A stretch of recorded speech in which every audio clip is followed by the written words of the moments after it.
Cockfather Francis Prof. Afable. At andito po tayo now to talk about the blue leg hatch. At ito hong blue leg hatch, alam mo nyo, phenomenon mo ito na nangyayari at lumalabas sa breeding ng hatches.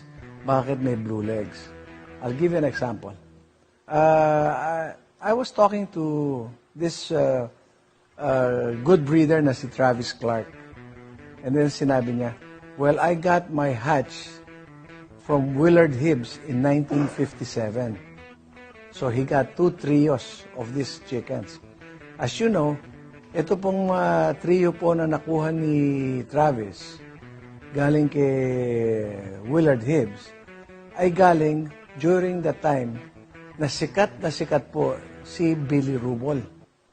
So nakuha po niya yung trio. So while breeding, single mating the chickens, merong lumabas na blue legs kay Travis. At tinatanong nga ni Travis, hey, Willard, how come these chickens, they got blue leg on them?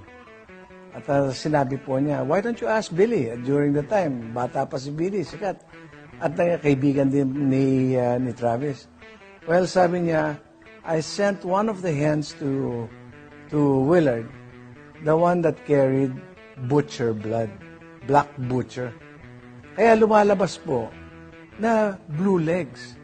But masiho doon sa mga breeding po ng Harold Brown, dito po sa nakikita natin na binread po nila Mami Lacson, doon sa hatch to hatch nila, may lumalabas na blue legs. At for whatever reason, kasi ang mga hatch nila galing din kay Ted McLean at it has McLean and Leaper hatch blood, they turn up blue legs.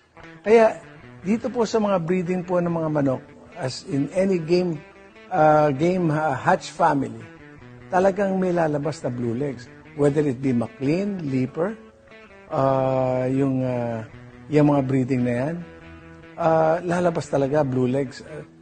Biro nyo ito, dito sa manok ni Willard Hibbs na Billy Rubol to, meron lang quarter na black butcher, lumalabas na blue legs. So, itong blue legs is universal in any of the hatch blood. May lumalabas talagang ganyan. Dito lang sa mga Jack Walton, may lumalabas na blue legs, tsaka dark. Kamag-anak. At as one time I was talking with Nene Abelio, sabi nga niya, don't you know that the Jack Waltons are just lamb Gilmores? So, dito makikita po natin na kung ano ang interrelation ng mga bloodline and what comes out of it, no? So, marami ako nakita sa bloodline ng Harold na may lumalabas na blue legs. Kaya, we won't be surprised anymore dito sa mga bloodlines natin dahil sa katagal-tagal ng mga breeding at kung anong mga infusion man ang nalagay rito sa mga manok nito, a blue leg hatch will crop up. And not to be magaling ang blue legs. Dito, I was talking with Bill McNutt.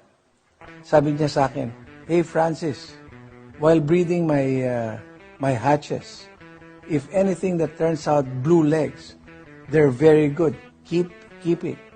At meron daw siyang instance nung may lumabas siyang mga blue legs na nagtapon ng magagaling at multi-time winner. So, there's nothing wrong with the blue leg. So, if you have it, and if it turns out good, keep it and you can use it for breeding. Yun ang sabi rin ni Bill McNutt. No? Alam mo, ang blue legs, they will fight the same as any of the good green-legged chickens. At alam mo, leg color lang yan eh. Ha? Pero while it's incorporated with the bloodline, kamukha niyan, doon sa J.D. Perry ni Bill McNutt, nilalabasan din siya ng blue leg. And supposedly, it's predominantly a yellowish-green leg color ng familia. So, huwag tayo po matatakot sa blue leg chickens. Kaya nga, pagka nakakita tayo sa mga Harold Brown o maski sa anong bloodline, meron talagang lumalabas.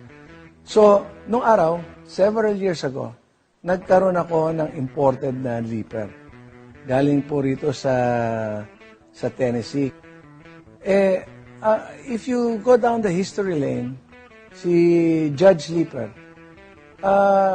Headies chicken, similarly bred with old-time hatch, tsaka brown red. At na-breed sa ibang bloodline din. Pero may tinatapon din na blue legs. Kaya magagaling ang Leaper hatch. Kaya nakita mo, hanggang ngayon, umusok ang kasikatan ng Leaper hatch dahil balik na naman ang interest ng mga breeder dito to have all the kind of hatches infused into their bloodlines. So ang Leaper hatch, very aggressive, magaling ang cutting, at nagkaroon ako ng yellow-legged na Leaper. Galing po kay Bob Parker po ito nung araw. Kinocross ko sa Heine, napakagaling. And there was a time, nakakuha si B-Boy sa akin ng green-legged. But the parents were green-legged and yellow-legged. May Heine Leaper blood. At nanalo po sa Araneta ito na nilaban nila.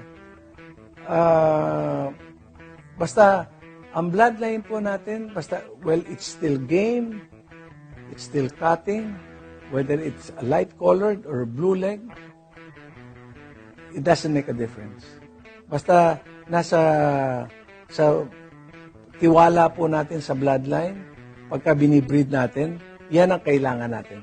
Alam mo, ang transformation ng bloodline nangyayari. Simula nung susundin natin ang history nung sa nauna, at susundin natin ngayon ang history na ginagawa ng tao.